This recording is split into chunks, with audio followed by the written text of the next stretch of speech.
মুগ্ধ ভাই তোর দিকে তাকায় আছে। মুগ্ধ স্যারের গাড়ির বিয়ারিং ঠিক হয়ে গেছে, উনি ডাইনে ফিরে প্রজাপতি ম্যাডামের দিকে তাকাইছে। বেচারা একটু রোমান্টিক হওয়ার ট্রাই করছিল, জসিমটা এসে ঝামেলা করে দিল। স্যার কিছু লাগবো? এই বক্সের মধ্যে আছে আপনাদের কপাল। আপনারা একে আসবেন, নাম্বারের সাথে মিলিয়ে দেখবো আপনাদের বক্সে আপনার কপালে কি আছে। আমরা দেখি জসিমের কপালে কি আছে। অনেক বড় বক্স, অনেক দামি একটা উপহার। এখন মঞ্চে আসবে আমাদের মিস প্রজাপতি। মিস প্রজাপতি ছক্কা মেরে দিয়েছেন, উনি পেয়েছেন 6। এখন আমরা দেখতে চাই ওনার কপালেও ছক্কা ওঠে কিনা। সুন্দর মানুষের হাতে সুন্দর পুরস্কার। এখন মঞ্চে আসবেন লেট লতিফ থেকে সদ্য ফার্স্ট লতিফ হওয়া মুগ্ধ সাহেব। আরে উঠান, আরে উঠান, আপনার ভাগ্য ভালো তো, তাড়াতাড়ি আপনার কপাল দেখতে চাই আমরা। 7 লাকি 7 আমরা এখন দেখতে চাই লাকি 7 বক্সে, 7 নম্বর বক্সে ওনার জন্য লাকি নাকি আনলাকি। দ্রুত আপনার কপাল দেখতে চাই আমরা। নিশ্চয়ই খুব দামি গিফট আছে। উনি পেয়েছেন মূলা, 1 গুচ্ছ মূলা। মুগ্ধ সাহেব পছন্দ করেন দুলা, উনার কপালে জুড়েছে 1 গুচ্ছ মূলা।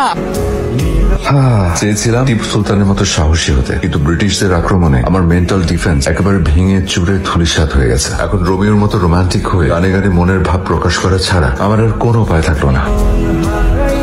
মুগ্ধ সাহেব, গানটা কি আপনি মিস প্রজাপতিকে নিয়ে লিখছেন? স্যার, আমি কিন্তু 100% শিওর আপনি ওনাকে নিয়ে লিখছেন। কি যে বলেন না স্যার, আপনি ওনার প্রেমে পড়ছেন। সালাম বস। মুগ্ধ, আমি কি শুনতেছি?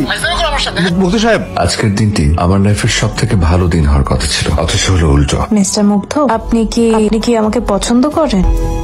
না, আমি কেন আপনাকে পছন্দ করবো? যদি বলি আমি আপনাকে পছন্দ করি তাহলে? শুনলাম আজকে নাকি তুমি বাসে আসার সময় মিস প্রজাপতির কান্দে মাথা রেখে ঘুমাতে অফিসে এসেছো। তুই ফার্স্ট অফিস ডে কেমন লাগলো? কনফিউজ। আপু তুমি না অলওয়েজ কনফিউজ। হায়ার স্টাডিজ এর জন্য অস্ট্রেলিয়া যাওয়ার সবকিছু ফাইনাল, তুমি কি করলা? হুট করে একটা জবে ঢুকে গেল। আজকে অফিসে খুব ইন্টারেস্টিং একটা মানুষের সাথে আমার পরিচয় হয়েছে, সেটার নাম মুগ্ধ। এই ব্যাপার? তা মুগ্ধ সাহেব আবার তোমাকে মুগ্ধ করে দেয়নি তো? মুগ্ধ সাহেবকে তো আজকে দেখলাম ফেসবুকে বেশ ইন্টারেস্টিং একটা পোস্ট করেছে। প্রিয় প্রজাপতি রংধনুর রঙের ডানায় উড়ে এলো, বলল গুড মর্নিং। প্রজাপতি ম্যাডামকে দেখলেই মুগ্ধ স্যার কেমন আলাদা হয়ে যায়। ফার্স্ট মিটে বেচারা এমন কট খেয়েছে, পুরো গোল্ডেন ডাক। বাবা ফোন দিয়েছিল, খুব রাগ করেছে, বলেছে তোমাকে অস্ট্রেলিয়া যেতেই হবে। But I'm in love. What? I'm seriously? Any confusion? No, confident. আচ্ছা, মুগ্ধ সাহেব কি fall in love? জানি না, উনি তো আমাকে দেখলে নার্ভাস হয়ে যায়, আমাকে ইগনোর করে। এটা কি ফার্স্ট ইনসিডেন্টের জন্য নাকি সে আমাকে আসলে পছন্দ করে বুঝতে পারছি না। আমি আশা করছি আপনারা বনভোজনে যাবেন, আনন্দ করবেন এবং ফিরে এসে আবার কাজে ঝাঁপিয়ে পড়বেন। অনেক লুকোচুরি হয়েছে, বনভোজনই হবে ফাইনাল ম্যাচ। এইবার দেখবো ঘুঘু তুমি ধরা না দিয়ে কই যাও। সে এসে বসুক পাশে, যেভাবে অসুখ আসে তারপর হয়ে যাক যন্ত্রণা অনায়াসে, তবু আসুক সে, জানু প্রিয়তম অসুখ সে। ওকে গিফট করে বলবো আমার প্রিয়তম অসুখ সে। মুগ্ধ সাহেব যদি বলে সে তোমার অসুখের কারণ হতে চায় না? আশা সাহেব বললো তুমি নাকি মিস প্রজাপতিকে নিয়ে গান লিখে সবাইকে গায়ে শোনাইতেছো।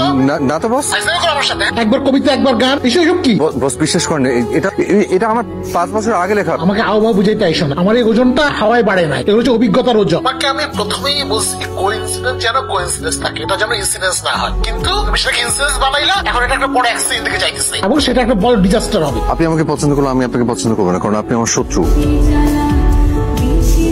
আপনি আমার প্রিয়তম অসুখ। আমি আজকে পিকনিকে শুধুমাত্র আপনাকে একটা কথা বলার জন্যই এসেছি। আমি আপনাকে পছন্দ করি, ভালোবাসি। আমি বুঝতে পারিনি আপনি আমাকে শত্রু ভাবেন। সে এসে বসুক পাশে, যেভাবে অসুখ আসে তারপর হয়ে যাক যন্ত্রণা অনায়াসে, তবু আসুক সে, জানু প্রিয়তম অসুখ সে।